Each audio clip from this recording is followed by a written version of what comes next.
miarabanao indray ry mpiaino matsaina amin'izao anio izao manaraka ty fandarirana soratra masina ity ka ny lohevitra ianarantsika anio dia ny afatry ny anjely telo fanamarinana amin'ny finoana. Nahoana inona ny ifandraisan'izany? Mialohan'ny ianarantsika mampivoasantsika ny lohevitra dia hiara hivavaka isika. Ray be fitiavana sy tsara indrindra ren-danitra ao. Ianao no manana ny falalahidi ny zavatra rehetra ary mangataka aminao izahay ny amin'ny Jesosy Kristy no ny fahasoavanao mba hitantara anay eo amin'ny fianarana ny soratra masina ka handrotsaka aminay ny fanahinao masina mba ahazonay mandray sy manovo ho tombontsoa sy fifaliana ary fiainana ao amin'izany teninao izany amin'ny anaran'i Kristy mahavonjy. Amen. Ovakitsika ny tenin'ny soratra masina ao amin'ny Apokalipsy 4:12 ny andinin'ny 9 ka hatramin'ny 12. Mivaky toy izao izany. Ary hitako fa indro nisy anjely iray koa nanidina teo afovoan'ny lanitra, nanana filazantsara mandrakizay hotoriana amin'izay monina ambony tany sy amin'ny firenena sy ny fokom-pirenena sy ny samihafa fiteny ary ny olona rehetra. Nanao tamin'ny feo mahery hoe: matahorana Andriamanitra ka ome voninahitra izy, fa tonga ny andro fitsarany ary miankofa eo anoloan'izay nanao ny lanitra sy ny tany sy ny ranomasina ary ny loharano. Ary nisy iray koa dia anjely faharoa nanaraka ka nanao hoe: rava, rava Babilôna lehibe, izay nampisotro ny firenena rehetra ny divain'ny fahatezerana noho ny finjakajakany. Ary nisy iray koa dia anjely fahatelo nanaraka ireny ka nanao tamin'ny feo mahery hoe: raha misy miankohoka eo anoloan'ny bibidia sy ny sariny ka mandray ny marika eo amin'ny andriny na amin'ny tanany, dia izy koa no hisotro ny divain'ny fahatezeran'Andriamanitra, izay nahidina tao anatin'ny kapoaky ny fahatezerany, tsy miaroaro zavatra sady ampijaliana amin'ny afo sy solfara eo anatrehan'ny anjely masina sy eo anatrehan'ny zanak'ondry izy. Ary ny setriky ny fijaliany dia miakatra mandrakizay ary tsy manam-pitsaharana na andro na alina izay miankohaka eo anoloan'ny bibidia sy ny sariny na izay mandray ny marika ny anarany. Indro ny faharetan'olo-masina dia izay mitandrina ny didin'Andriamanitra sy ny finoana an'i Jesosy. Matahorana Andriamanitra ka omeo voninahitra izy fa tonga ny andro fitsarany. Azo vakiana koa hoe tiava ny Tompo Andriamanitra ao amin'ny fonao rehetra sy ny farahinao rehetra ary ny herinao rehetra. Tiava koa ny namanao tahaka ny tenanao araka ny fanambarany Kristy Tompo azy. Ka misy fanalahidy zany izy io satria rehefa jerena koa le hoe miankofa eo anatrehazay nanao ny lanitra sy ny tany ary ny ranomasina dia milaza zavatra hafa koa satria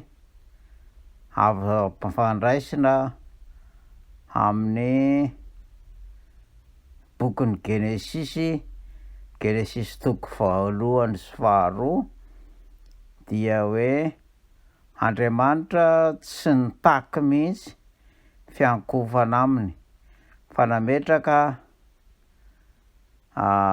karazana signe naneo famantarany zany na mampamorona azy dia nanokana ny andro 7 ka ny fiankofana eo anatrehan'Andriamanitra zany dia fiangovana amin'io andro no fidin'io dia ny andro fahafito, dia miankohaka amin'ny andro fahafito.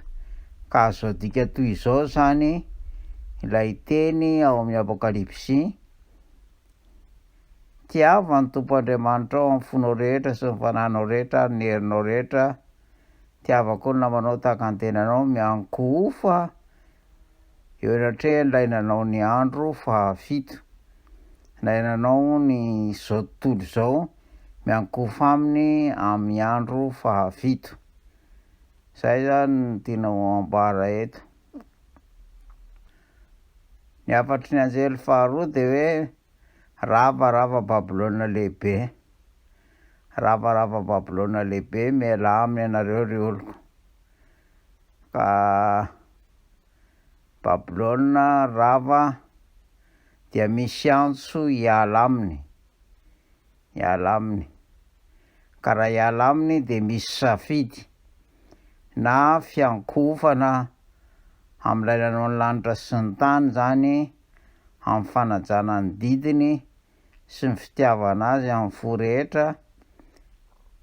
Fa misy ary ity zany dia santa manokana, dia ny antsoina hoe kazistika, dia misy raha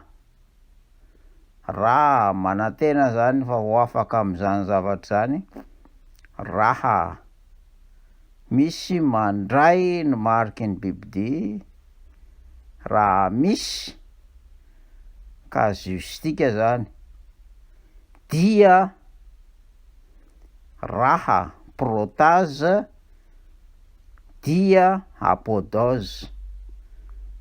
Raha misy mandray, dia izy koa ny sotro ny divay ny vady. Zay zany no vokatry ny safidy, na zany miankohaka eo anatrehan'Andriamanitra, apôdiktika, na raha miankohaka dia milaza safidy io. Ka ny safidy voalohany zany dia miankohaka eo anatrehan'ilay mpanao ny lanitra sy ny tany sy mitia azy, miaraka aminy araka ny tenin'ny Jakoba hoe tsy avelako ianao raha tsy mitaha.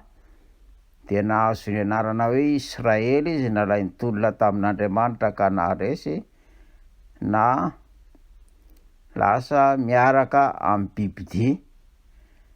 Dia mampiasa hery ny bibidia an-tsitrapo ny ain'Andriamanitra, dia anjarantsika no misafidy.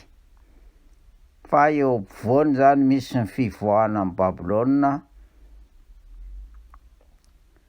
dia misy fahafahana misafidy anankiroa: na miaraka amin'Andriamanitra, dia miankohaka amin'Andriamanitra amin'ny alalan'ny finoana, na miaraka amin'ny bibidia amin'ny alalan'ny fandraisana ny marika.